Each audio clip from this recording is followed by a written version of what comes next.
Hi! Hello! నమస్తే. Welcome back to our channel. ఈరోజు మన రెసిపీ గుంత పొంగనాలు, పచ్చిమిరపకాయ పచ్చడి. దోస పిండిలో సన్నగా కట్ చేసుకున్న ఉల్లిపాయ ముక్కలు, పచ్చిమిరపకాయ ముక్కలు, సన్నగా తరిగిన కొత్తిమీర, కరివేపాకు, తురుముకున్న ఒక క్యారెట్ తురుము, కొంచెం జీలకర్ర, కొంచెం పసుపు ఇవన్నేసేసుకొని సాల్ట్ ముందే వేసేసాను. సాల్ట్ క్లిప్ మిస్ అయింది. ఇవన్నీ మంచిగా కలిసేలా కలుపుకొని పక్కన పెట్టేసేసుకుందాం.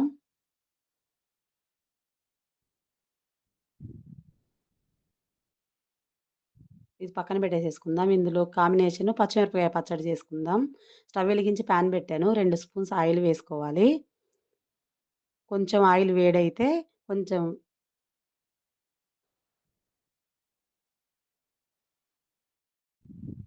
కొంచెం జీలకర్ర, కొంచెం ఫ్రై అవ్వాలి. ఉల్లిపాయ ముక్కలు ఇవి గూడా కొంచెం ఫ్రై జేసుకోవాలి.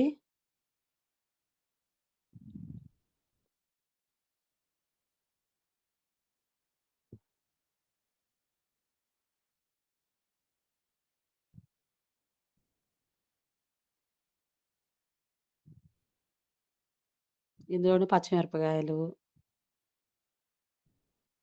ఇవి గూడా కొంచెం ఫ్రై అవుతే బావుంటది.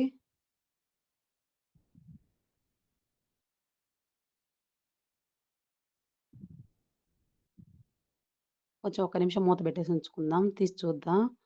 కొంచెం ఫ్రై అయినాయి. ఇందులోనే ఒక 3 టమాటాలు సన్నగా కట్ జేసేసుకొని 3 టమాటాలు వేసుకోవాలి. ఇందులో వెల్లుల్లి రెబ్బలు, ఓ 5, 6 వెల్లుల్లి రెబ్బలు, కొంచెం చింతపండు ఇవన్నీ వేసుకొని మూత పెట్టేసేసి ఒక 5 నిమిషాలు సిమ్‌లోనే పెట్టి ఉంచుకుందాం. ఒకసారి చూద్దాము. అన్నీ మగ్గిపోయినాయి గదా! టమాటాలు గూడా మెత్తబడినాయి. చాలు ఇంగ ఇట్లా మెత్తగవుతే సరిపోతది. మరి ఎక్కువ వేగాల్సిన అవసరం లేదు. ఇది వేడిగుంది గదా! పక్కన పెట్టేసేసుకుందాం. ఇప్పుడు పొంగనాలు వేసుకుందాం. స్టవ్ వెలిగించి పొంగనాల పాన్ పెట్టుకొని ఆయిల్ వేసేసుకుందాం. కొంచెం కొంచెం ఆయిల్ సరిపోతది. నాన్ స్టిక్ పానే గాబట్టి ఎక్కువ ఆయిల్ ఏం పట్టదు. ఆయిల్ కొంచెం వేడయింది గదా! ఇప్పుడు ముందే కలిపి పెట్టుకున్న పిండిని వేసుకోవాలి.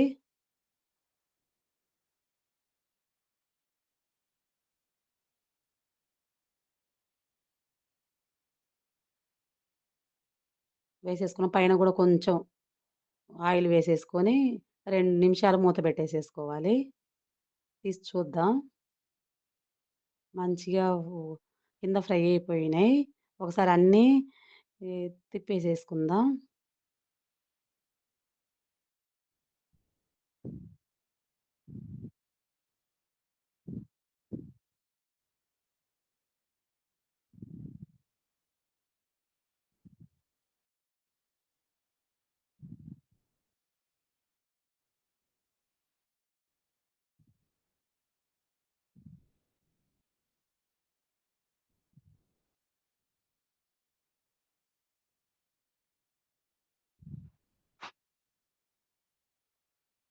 అన్నీ తిరిగేసేసుకున్నాం గదా! ఒక్క నిమిషం మూత పెట్టేసేసుకుందాం.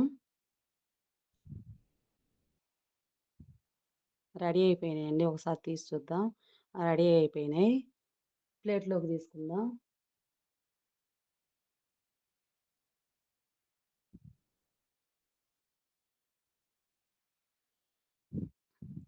అన్ని ప్లేట్‌లోకి తీసేసుకుందాం. ఇది దోస పిండితో చేశాను గదా! ఇది. వీటిని ఇడ్లీ పిండితో గూడా వేసుకోవచ్చు. బావుంటాయి.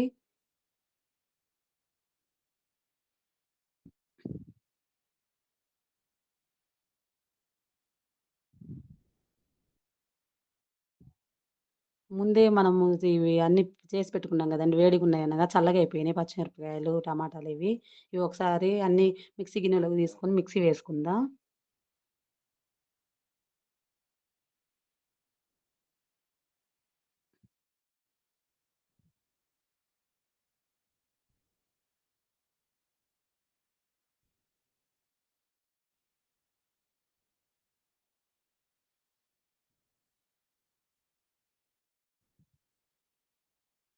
మిక్సీ గిన్నెలో తీసేసుకున్నాం కదా! ఇందులో కొంచెం ఉప్పేసుకొని మిక్సీ వేసుకోవాలి. మిక్సీ అయింది. అంతే అండి. దీనికి పోపు అవసరం లేదు. బౌల్‌లోకి తీసేసుకుందాం. ఒకసారి ఈ రెసిపీని ట్రై చేయండి. నచ్చితే లైక్ చేయండి, కామెంట్ చేయండి. నెక్స్ట్ రెసిపీతో మళ్ళీ కలుద్దాం.